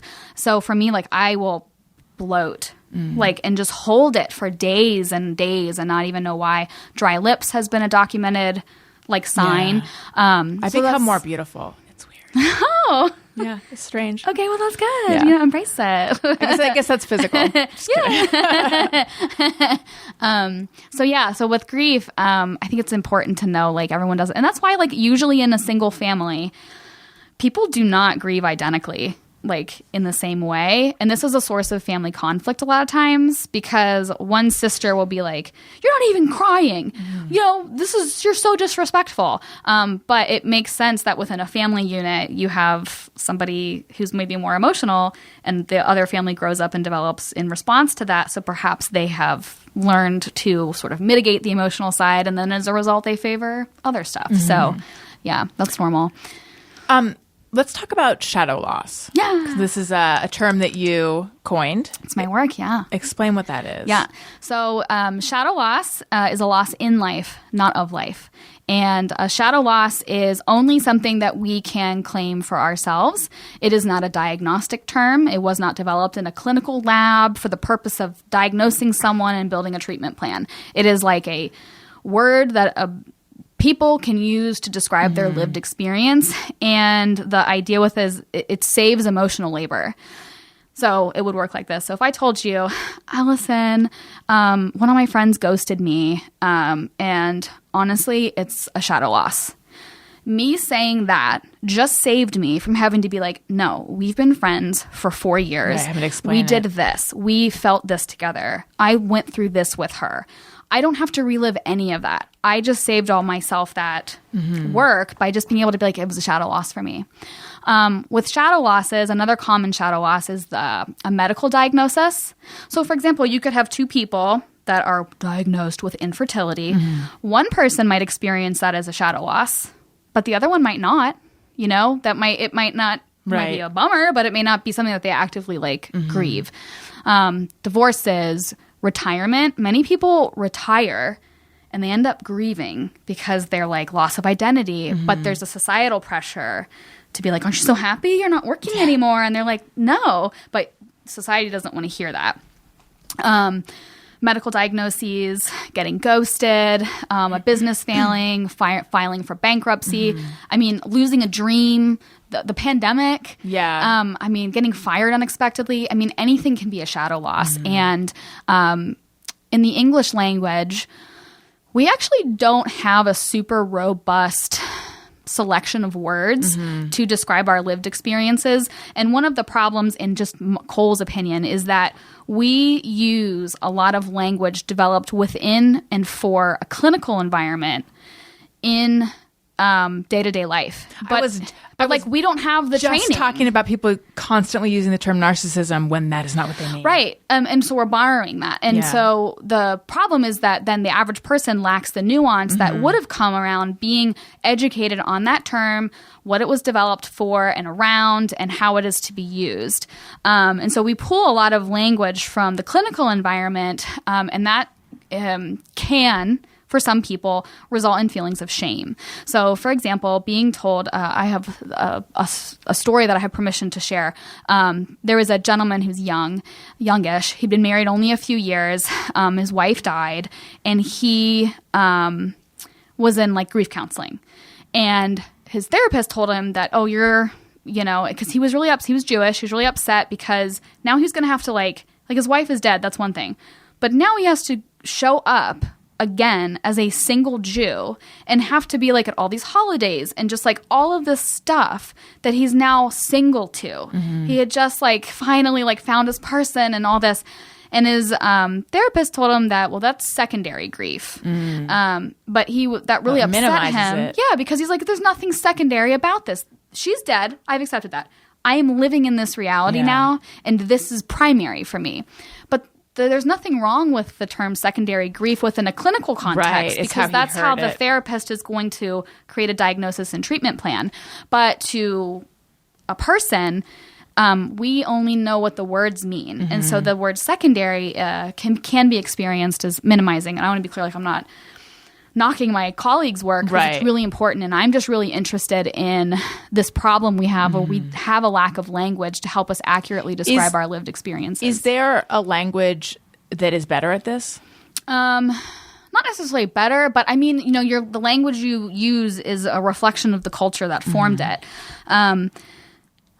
Like Spanish, for example, handles the concepts of grief differently than we do in English. Like, it's not a direct translation. Like, dolor in Spanish is like pain, but it can also be like grief, and it's just not an apples to apples translation. I've actually found that studying death words in other languages, just looking them up or talking to someone who speaks the language, can actually give you really good insight about how your primary language like handles it. Like in the US, I mean, we have death and grief and loss and all of these sorts of words, but other languages will sometimes have more specificity, and they'll kind of divide those concepts up in different ways. Does German have a lot of words? Oh my God, I love the Germans because they just like create words all the time. Like, I read an article that during the pandemic, there's been like 60 new words that have been accepted into the German language. And it's all like, because the language works, you can mash words together. Yeah. So Germans tend to be very like accurate about what they're describing. Spanish to me is like very... it's artful. I think Spanish is like it's speaking art, but I'm thinking that as someone whose primary language is English, right? Having acquired Spanish later, so yeah. I think we should do. I'm trying to figure out what we should do. I think we should take questions from listeners. I'm on Patreon, patreon.com/Alison Rosen. All sorts of fun stuff. There's bonus episodes of The Friend Zone. That's my Patreon bonus podcast. There's a level where you can text me and I'll text you back. There you can see videos of the Thursday show and also outtakes. Alternate photos that weren't used. Hot gossip, all sorts of stuff. Subscribe for a year, get 2 months free, and also you can get your question ahead of the line, and we have a song. Questions from our fans. Okay. Alyssa Van Dyke says, question, my father was a public figure regionally, so his death was very much a public affair. What advice would you give to a family whose loved one was a public figure? It felt really different than other funerals I've been to, number-wise, but also feeling the need to entertain people at the viewing who didn't really know my dad privately, but felt like they owned a part of him. Or maybe it's the same, but it's my dad, so I obviously felt different. Yeah. That is a beautiful question, and it touches on a type of like a loss experience that not everybody has. You only have it if you like have lived it and know what it feels like. So typically when somebody dies, support is received like inward. If you are immediate to the loss, then everyone supports you. And then if you're like friends with the person, then you are supporting them. And then, the sort of farther out in the rungs you go from the dead person, you maybe are not receiving support on the very outer rungs. Right. When someone dies that people have a relationship with, even though they never met that person before, like a celebrity or an author or a musical artist, any of those sort of people, what can happen is that person needs to express their relationship. And so sometimes what can happen is then you end up having the grievers, the people affected by the immediacy of that loss, having to then end up supporting like randoms who you've Right. never met before and you don't even know their name. And it's kind of a little bit like an imbalance of power. Like you have someone like, okay, like when you have a podcast and you have people, they know so much about you, but you don't know them. You don't know their name. You don't know where they live. You don't know where they work, but they could. Unless they're on Patreon. Yes, exactly.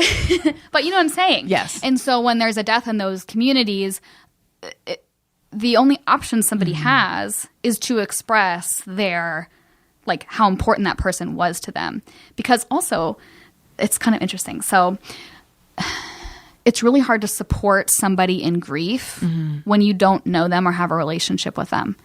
And so when someone like famous dies and then their family is left, the grievers who come who didn't have a relationship with the deceased, those immediate family members are like a conduit to the last chance to give the message, the last chance to have it be a two-way street relationship. Right. Like there's a transference. Yeah. It's like, you know, people want to come and just, that's the only chance they will have to say their piece about how important this person was. Also, this happens with people, prominent people in religious communities that die, like big famous rabbis or priests or whatever.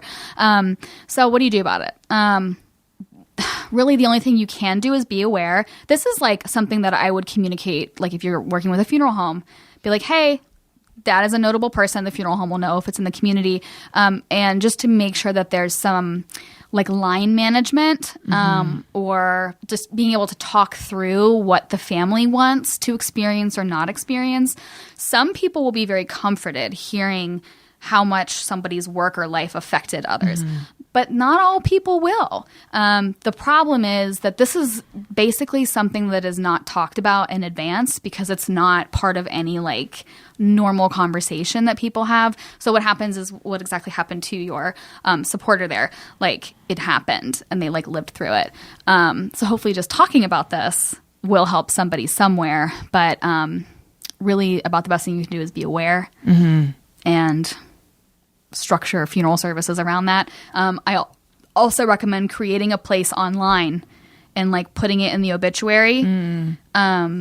Please leave your memories here on this webpage or whatever it might be, and then kind of like helping to funnel some of that. Yeah, that's a good idea. Lisa Murphy Tate says, grief is something we are never taught by our families until we lose someone. Does Cole think this needs to change? If so, how do we change this? Many children and teens encounter loss and grief without proper communication skills or techniques, which can turn into a variety of less than desirable behaviors, mental illness, dysfunction, etc. Side note, I used to work for a grief center in southwestern Illinois. Oh, okay, wonderful. I have a book coming out about this for kids. Oh, yes. It comes out September 3rd, 2024. Oh, my gosh. But it's because it's now a full-color illustrated book. It's called A Guide to Your Grief. Now, aside from that, I really think that death and dying education should be in grade schools, to be honest, because it's normal, and everything around you dies, not just people, pets, chairs wear out, computers. What do we say? Computers die. Like it's everywhere, and it's also all over TV, all over the news, all in music. So it's not like the kids are not being exposed to this. And I believe it's time to have some sort of structured information provided. Do you think it's not because of the difference in belief of the afterlife and like this sort of like people feeling that it's a religious thing? There's a number of factors that I believe are like why this is not a standard part of American education. And part of it is like what is incentivized in our education, what schools receive incentives for offering. Working for the man. So yeah, like basically you know, becoming good workers. So the pandemic has created more children than in recent history who have lost like without a parent. And I cannot tell you the number of inquiries that like I have gotten for like this book, for example, because they're desperate for material that is written for kids to them. It's not written like above them. And so many parents, this is one of the most common questions I get is from parents that are like, my daughter, like what do I say? Like, what do I say? And I know it's really hard because as parents, okay, what have you been told about how to talk about death and dying with your kids? so the only places that I've received any instruction have been, so I mean, the answer is nothing, but I have talked about it with my therapist. Yeah. And then also Good source. my kids go to a really good preschool, and they have like chickens and rabbits and things like that. And so periodically we'll get an email that's like, sad news about Susie, our beloved chicken, Susie died. Just wanted to, give you a heads up. We told the children, we use really straightforward language, like her body stopped working. Yes. She wasn't in pain or Excellent. something like that. Like that's it. So Yes. But without that preschool, my kids would not have, and that has all kind of instructed me in how to talk about it. But yes, that's wonderful. That's totally accurate. Like, just be like direct about it. And usually the kids learn from adults to be freaked out by it. Mm-hmm. So the problem is if someone, like a kid, asks you about it and you're like, okay. Right. Like whispering is telling someone, oh my God, this is serious. It's more serious than I realized. So it's also important to be aware of your body language. Mm-hmm. And the thing is, we learned how to deal with it from the environment we grew up in. And the people we grew up around, they learned it from the environment they grew up in. Now, in my opinion, death is actually not the taboo in the United States. We are surrounded by death all the time. Grief, right? It's grief. Grief is actually where all the issues come up. That's where people have problems. That's where it gets messy. Death is pretty simple. It's like, it's a normal, it's the end point in the life cycle. It's not that complicated. Grief is where all the complication is. And we really don't have grief literacy, which is what we especially need. Like, for example, I wish kids were taught grief is not just emotions. It's not just feelings. Like, there's physical stuff. So that way, we want to teach kids how to modulate and regulate their own grief responses so that they can learn, like, oh, I'm acting out here, or I hit Billy or something like that. Yeah. And maybe it's because I'm sad my grandpa died. But we only really teach that sadness is grief. Mm-hmm. And that's a lot of the messaging that kids hear, and it's not enough. So. Right. That's really interesting. Mm-hmm. So when I graduated college, I've talked about this before, not in that much detail, but like I was very close with one of my professors. I had a huge crush on him. Mm-hmm. And he committed suicide that summer. And that was like, so how old was I? 22.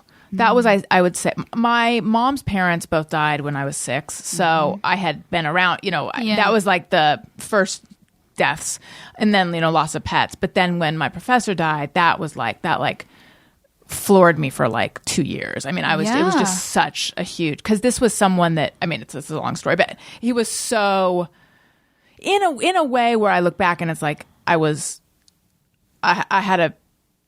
have seen that relationship differently now, you know, but I didn't have the life, under my belt to not think like I'm in love with him. Yes. And when I graduate, we can be together. I had pinned my whole future on this guy, which nothing physical ever happened between us. I think that our email relationship and we talked on the phone and all of that was like, probably inappropriate, except not explicitly. Mm-hmm. Or I imagined the whole thing. I don't know. Sometimes I think like, did I imagine the whole relationship? Yeah. But I saved all the emails and like, I haven't done it in a number of years, but periodically I'll go back. I would go back and read them and I'd be like, I didn't imagine this. Like there was something there. But anyway, when I think about how heavily I grieved and how much I like let it show, I feel embarrassed. Mm-hmm. I say that in response to what you were saying about like the taboo is about grief. Yeah. Because I was just this like sad, just like like dramatic, and I like I played in a band at the time, and I remember like introducing a song, being like, "This is about my friend. He died." Yeah. But no, I feel but I feel like so embarrassed, and just like going to the campus and like getting lunch with other professors to try to make sense of it, and just I don't know. I just feel like, but you're also get now, it together, lady. You're looking back at it from the eyes of someone who has had a lot more life experience, yes. And so at the time, all of your other professors, they were looking at you like, oh, she's like 22, probably, so it's like, right, which is exactly how you would treat a 22-year-old that was grieving over their professor that had died. But yeah, the grief is the hard part, is the messy part, is the part where messy, it makes you feel vulnerable, and then like you like out of control, explosive things, and you don't know where to put it, and there's no like, we don't have like, we have a container for when there's a dead body, the funeral. Okay, it's a nice container. It's an appropriate place to be wrecked. You can have the whole day to be wrecked and cry in public and everything. We don't really have that for shadow losses. And while your professor died, and that's like what I would call a big death, there was a shadow loss there because you had a relationship that was hidden that died. Yes. And nobody saw it. And also it wasn't socially acceptable to like have a vigil for the death of your romantic life, like in your mind. Totally. With him. I felt very like, this is the weirdest feeling, because had we actually been together, then everyone would understand what I'm going through. But instead, because this was like this sort of secret-y thing. Yeah. Have you heard of disenfranchised grief? No. That is a term by Dr. Kenneth Doka. Disenfranchised grief is any time grief is not seen or recognized by society. Shadow losses may or may not be disenfranchised, but like in your case, it was disenfranchised because you knew not to be like telling everyone about you were in love, with him, right? Like so that it was like not seen or recognized by your peer group, by society. So as a result, your grief was kind of left hanging. Yes. And like just unresolved. Yeah. And the nature of suicide is that it's like you don't get closure on that one. Yeah. There's always going to be questions. Yeah. Speaking of questions, okay. Becky Milner, did she grow up in Northern Kentucky? No, you grew up in Cincinnati. Yeah, but it's like the same. It's like geographically very, very similar. But Northern Kentucky is my heart home. Okay. Did she enjoy teaching embalming mortuary science? I did not teach embalming. I taught thanatology at like 3 mortuary colleges, and I loved it. Yeah. Drew Spicer, how does she feel about the pop science side of senescence, or the anti-aging movement that's gained traction over the last several years as it pertains to our view of death, and with the easy assumption that we'll never be rid of death? Do you think those movements have a net positive due to forced exposure, or negative due to denial, if this is like an essay question, effect on our collective acceptance of it, or on the perception of death work? Great. A+ question. I know, really good. Excellent. I have the best patrons.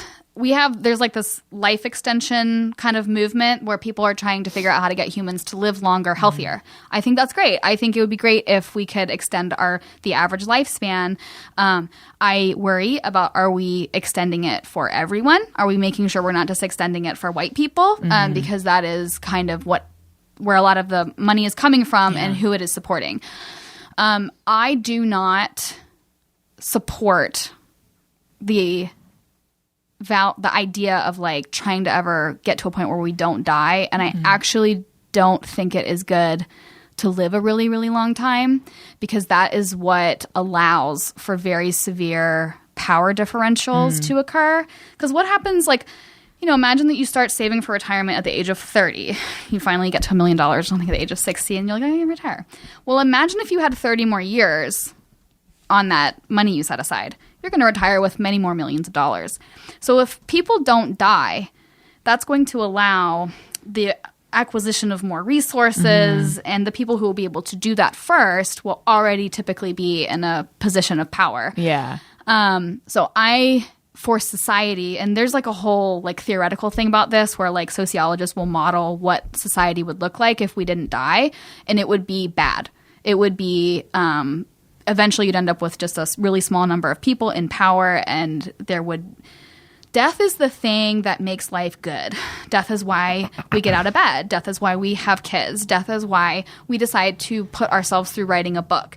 If you were never going to die, well, I can start my book next year. I can do it in 10 years. I'm never going to die. So death is this really magical thing, this force that we're all born with that is terrible because it ends a life, but it is also simultaneously the thing that gives us the magic juice that makes us do stuff and try to make the world a better place. If we didn't die, we wouldn't have that. So I don't know if that's a good answer, but that's my feelings. I'm just realizing that I nap like I'm gonna live forever. Like, a good nap is so good. I know. I think I'd probably take too. That's like a reason to reincarnate, because you just want to have a good nap again. I'm coming back for I want to be buried in my robe, Tony. Right? Tell Daniel. Burial robe. Okay. Josoko says, there's 5 questions. Okay. Oh, okay. Seeing her beloved Ruby's exit was heartbreaking yet so beautiful. How does she feel about moving far away from her gravesite? That's amazing. My puppy dog, Ruby. Ruby's my dead dog. So Ruby was buried at a cemetery in northern Kentucky. And God, I miss that dog. So I went back home for the first time after moving here at the beginning of December, and I went down with my mom and dad while they took me to the airport to fly back here. And we all got out of the car, and I saw Ruby, and I cried again. I think Ruby's really happy. So Rick, who is the superintendent at that cemetery, I love Rick. I miss him so much. I miss the cemetery there. He actually hand-selected her burial spot. And he chose a spot so that she could see the sunrise and the sunset, and he oriented her so that she could see that, in the springtime, water collects nearby, and all the birds come, so that way she would have birds to, look at. And I cannot tell you how much comfort that gives me. And I'm like, I can't take her from that.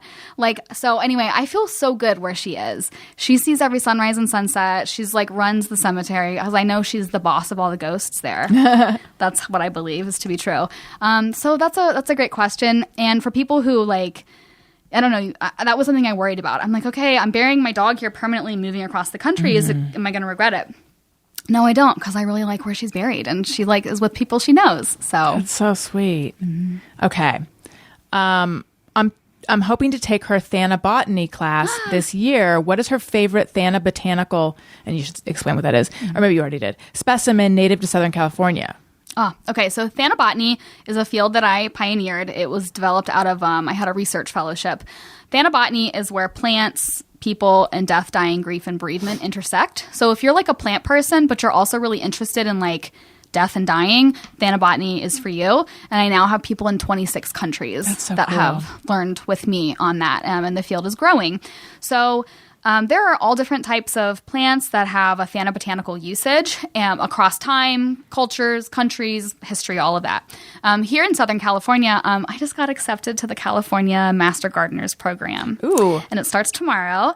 And I'm really excited about that, because I'm going to be able to get a really good education in California natives, native plants and all that kind of stuff, and being able to have access to reliable information about how those plants were used traditionally. Here, I will say, in Southern California, the California poppy, the orange poppy, is very important, I'd say, culturally to this area. Everyone knows the California poppies, right? People look forward to when they bloom in the spring. Yeah, it's like super bloom. Yeah, it's important. And it's a symbol that people recognize. I would argue that that is actually a modern thanabotanical plant, in the sense that it has any plant that becomes part of a community or culture's identity becomes a representation of that person in some way, or it can. I have several documented stuff found in obituaries recently of people who died, and they requested California poppies, imagery or pressings of them, because they weren't in season, but that is named as the plant that they connect with and represents their home to them. So that is a recent example. Okay. 4. What? I skipped over 3 because that was about cicadas in your vagina. 4. What seasonal color does she guess Alison is? Oh, okay. So some of the best money I ever spent was on hiring someone to hold different colors up to me and figure out what makes me look the best. And what that means is, what you want to do is find colors that help reduce dark spots or wrinkles. If you're into that, I prefer to have less disruptions in my face. That's just what my aesthetic, it's what I like to look at. So they did like 200 colors or something like that. Who is it? Like a color theory person or like us? I did a lot of research and I hired Carol Braley, who's based in Canada. She can do this virtually, and she's done excellent work and is, I think, very reasonable. Literally, the money I spent on doing this was like less than 2 sweaters I bought and never wore. Okay. And anyway, when I had it done, it like helped me realize, I'm like, wow, that's why I keep buying that color and never wearing it, because it doesn't look good on me. But I'm a true autumn, so I look good in like autumnal colors. Yeah. I'm curious what you are. My husband is a true winter because we had his done too. But it really is like really nice. It's helpful. I feel like I'm a winter. Yeah, because typically you have a lot of contrast in your features. My husband does. He's like has Italian heritage. He's got really dark hair, but he's like more, I don't know. So I don't know. I could see you being a winter. Like if you look good in like true white or true, that's the only palette that can wear true black and true white and have it look good.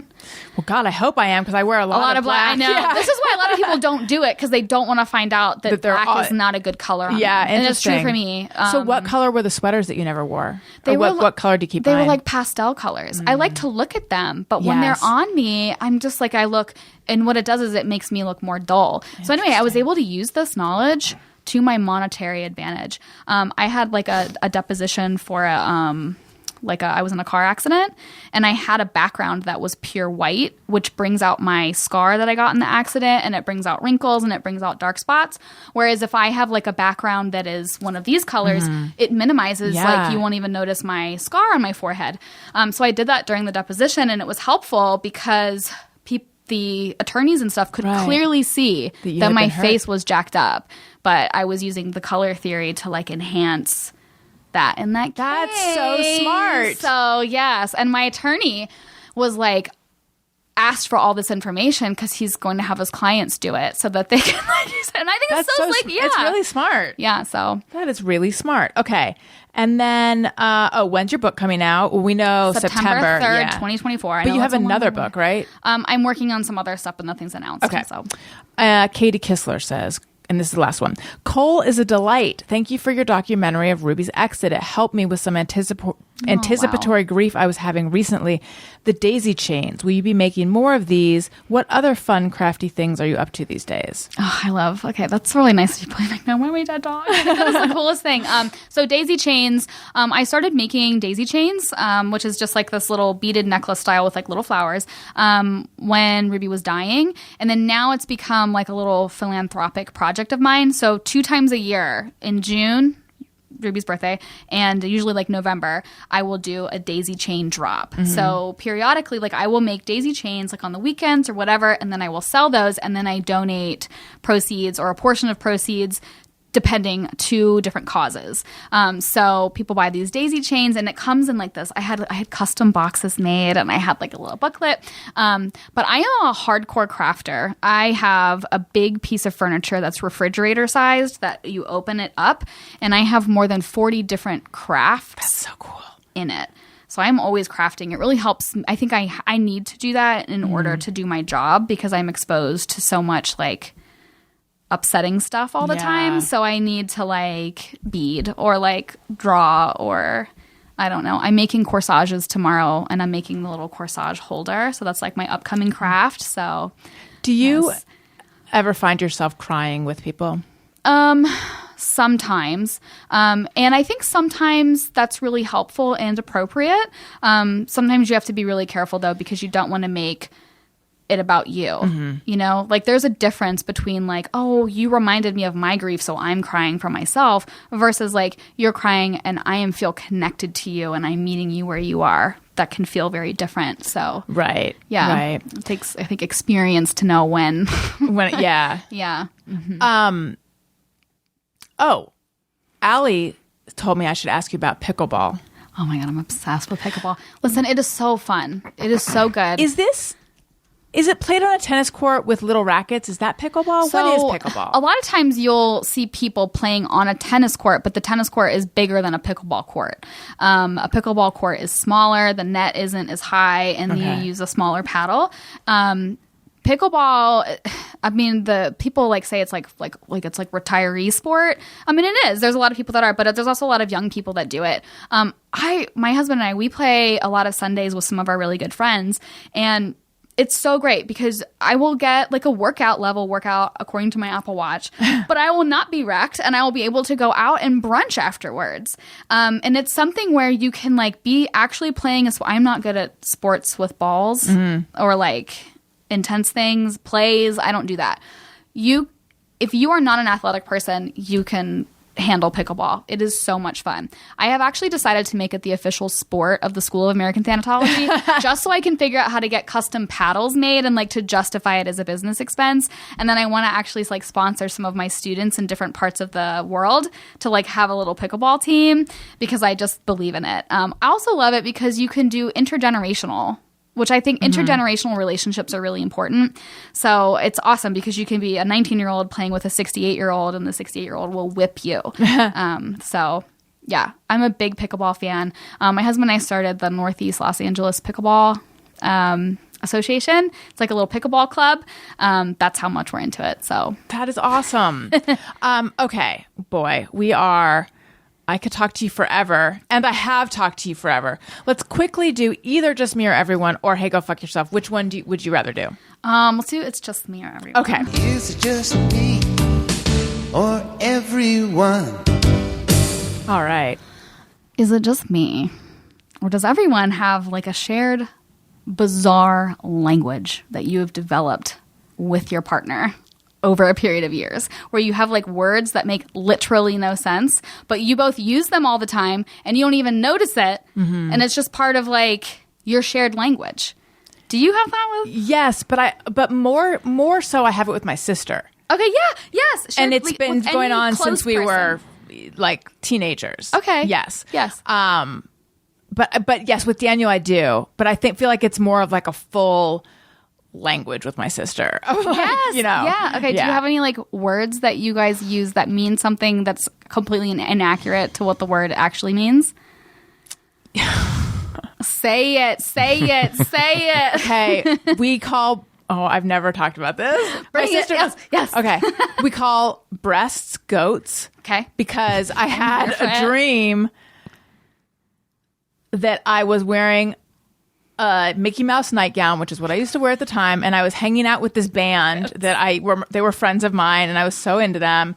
And one of them turned to the other one and said, "Look at Alice." The dream. Goats. Look at Allison's breasts. They look like two goats. Oh my god! And it's stuck. And that's so my sister and I, we call them the goats. This day. Yeah, and then for some reason we call butts the butt is the whale, but we don't use that one nearly as often. Goats is we never don't like it's say replaced. That. Yes, the word it's replaced. Yes, exactly. Yes. I mean, we have so. I'm trying to think of other ones. We have so many. I love that. I love that. This is like my new favorite question to ask people. Yeah, like, really what good. is the word that you use that makes literally no sense, but it is like understood and accepted? Yeah. You smell is I love you. Aww. So like we'll just text each other, you smell. Yeah. I love it. Which is, it's insane. I mean, and like if you're really trying to say it, it's you stink. Yeah. Wait, what are ones that you and your husband have? Well, I made a list because I was like, get into it. So we have this really weird way of saying we're going to take a shower. So, okay. During the Trump era, do we remember rinse priebus? Was like, yes. Okay. So, did you say you're going to take a rinse priebus? Yeah. So at some point, because his name was Rinse, I was like, I'm going to take a rinse priebus. Okay. And so now it's also evolved because I looked up like what the word rinse means. And then I was like, what is the word, like the counterpart for like when you're taking a shower that is more liberal, or like your water is being used more liberally? Okay. And the word is sluice. Oh, that's a fun word. So because a rinse priebus is going to be more conservative. Okay. So that means for us that we're taking like a short quick one, yeah. shower.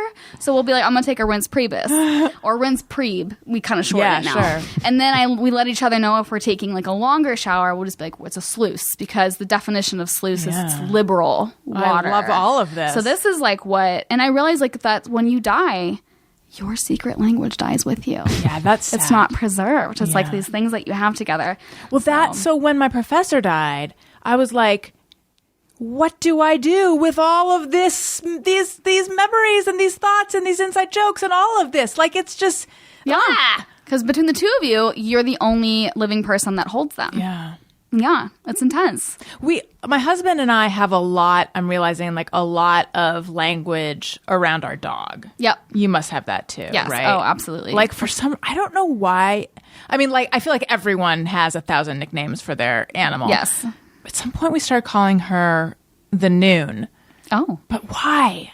See, this is what's funny. When you lose the whole, like, why it happened, Yes. then you're just left with this word, and neither of you can remember where it came from. And it is wild. It makes no sense, like, that you use this as your communication. Like, when she is being, like, spazzy or barking or just being crazy, she's the Noon. And she's nooning out. She's nooning out. She's being a real Noon. But why? I don't know. You'll have to ask and follow up with people. Yeah. Make it a patron bonus for, like, why. She's also Bergens, which comes from Wendelberg. Oh. Of course. Her name's Wendy. I should have said that. Okay, yeah. I love that. We have so Look many. at all these words. See, now you're going to be thinking about it. I totally will. I love all this. I love the stories behind it. Do you and Flo have language? Not really. Maybe some little things here and there. Nothing's really coming to mind. I mean, we have like dumb names that we'll like call, for some reason we all have like aliases. Like we've started calling Bentley the dog. He's Robert. Oh yeah, I love logical. That. Makes total sense. And I call her Susan all the time. What does she call you? Paul. Well, that rarely happens, but for several, I don't even. Yeah, it's one of those dumb things that like has. Yeah. I don't even know. It just nonsense that started. And I we're love all it. the blender skills. That's Victor our last calls name. me- The blender skills? Yeah. Paul, Susan, and Robert. That's funny. Victor calls me Donkey and has as long as I've known him. And then he'll shorten it to Donk. Like, what are you doing, Donk? And it does not faze me whatsoever. It's my name. So, That's so, I love it. This is such a good question. Thank you. I worked on it. It's really, I really wanted good. to show up. Prepared oh my with God. food Bread and a good butter and a perfect just me or everyone. I love it. Thank you so much. Tell everyone where they can find you. Plug all your things, please. You can find me at coleimperi.com. And I have a weekly column like about grief, but like in the vein of how you've heard me talk about it. So it's not going to be like, you're not going to feel bad after reading it. And you can get that at grieformadness.com or on my website. It comes out on Thursdays. And then you can visit the school at americanthanatology.com. I want to try to put some stuff on YouTube. So you like subscribe to me on YouTube. That would be cool. And is it Cole Imperi? Yeah, just my name. Okay. Yeah, I'm the only Cole Imperi. Like, there's no other one. So just so Google me lucky. and everything will show up. Tony, what about you? Twitter and Instagram at Tony Thaxton. and Bizarre Albums every Tuesday. And if you like what you're hearing, or even if you don't, please make sure you're subscribed. Leave us a nice comment on Apple Podcasts or wherever you're listening. Click 5 stars. You can watch this on YouTube, youtube.com/Alison Rosen. And while you're there, subscribe and please like and comment on all the videos. I've been on there for a long time, so every single one. But just make sure you're subscribed. Follow me on social media at Alison Rosen on Twitter and Instagram. And I already mentioned my main Patreon, but new Patreon alert. I feel like we need some kind of sound to indicate an alert. Oh my goodness. Cicadas. Is that what they sound like? Of course. So Upwardly Weekly is sadly no more. However, Todd and I are not hanging up our podcast caps. I don't know what we're still putting out our podcast. And Todd and I are continuing. So we're on Patreon. There's just one level, $2 a month. I think my throat made a lot of sounds because it was excited. And you can support that if you want. Patreon.com/Alison and Todd. Alison with one L, Todd with one D. Take it up with our parents. Cole, it was so nice finally meeting you. It was Thank so you for wonderful having talking. me. I'm very excited to try the bread and butter, which I'm going to do in 1 second. Listeners, thank you for listening. I love you. You matter. Goodbye. Hey, do you know about the Alison Rosen Show? We had a good time.